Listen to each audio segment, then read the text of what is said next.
బాలీవుడ్ ప్రముఖ హీరో అభిషేక్ బచ్చన్ తాజాగా ఓ అవార్డుల కార్యక్రమంలో పాల్గొన్నారు. ఇటీవల ఆయన నటించిన ఐ వాంట్ టు టాక్ చిత్రానికి ఉత్తమ నటుడిగా అవార్డు అందుకున్నారు. తనకు ఈ అవకాశాన్ని ఇచ్చిన చిత్ర బృందానికి అభిషేక్ బచ్చన్ ధన్యవాదాలు చెప్పారు. దర్శకుడి వల్లే తాను తండ్రి పాత్రలో ఒదిగిపోయానని తెలిపారు. అనంతరం ఆయన తన భార్య ఐశ్వర్య రాయ్ గురించి పరోక్షంగా మాట్లాడారు. తోటి నటుడు షో హోస్ట్ అర్జున్ కపూర్తో సరదాగా సంభాషించారు. ఉత్తమ నటుడిగా నేను అందుకున్న తొలి అవార్డు ఇదే. ఈ అవార్డుకు నేను అర్హుడినని భావించిన కార్యక్రమ నిర్వాహకులకు, న్యాయ నిర్ణేతలకు ధన్యవాదాలు. దర్శకుడు సుజిత్ సర్కార్ వల్లే నేను ఈ సినిమాలో అద్భుతంగా యాక్ట్ చేయగలిగా. ఆయన ఒక అద్భుతమైన చిత్రాన్ని రూపొందించారు కాబట్టి ఈ పూర్తి క్రెడిట్ ఆయనకే దక్కుతుంది. సినిమాలో నాకు కుమార్తెలుగా నటించిన అహిల్య పెరల్తో దీనిని పంచుకుంటా.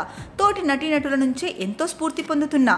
ఆయా చిత్రాల్లో వారి నటన చూసి వారిలా నేను కూడా చేయాలని అనుకుంటూ ఉంటా.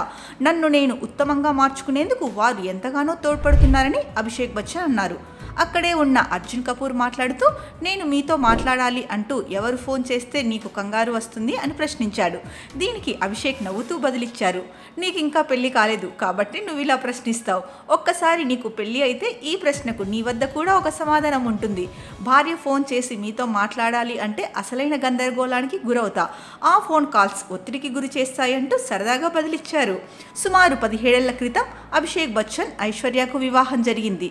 వీరికి ఆరాధ్య అనే కుమార్తె ఉంది. ఈ జంట విడాకులు తీసుకోనున్నారంటూ గత కొంతకాలంగా వార్తలు చక్కర్లు కొట్టాయి. ఆ వార్తల్లో నిజం లేదని వీరిద్దరూ ఇప్పటికే పలుమార్లు పరోక్షంగా స్పందించారు. అయినప్పటికీ ఆ వార్తలు మాత్రం తగ్గడం లేదు.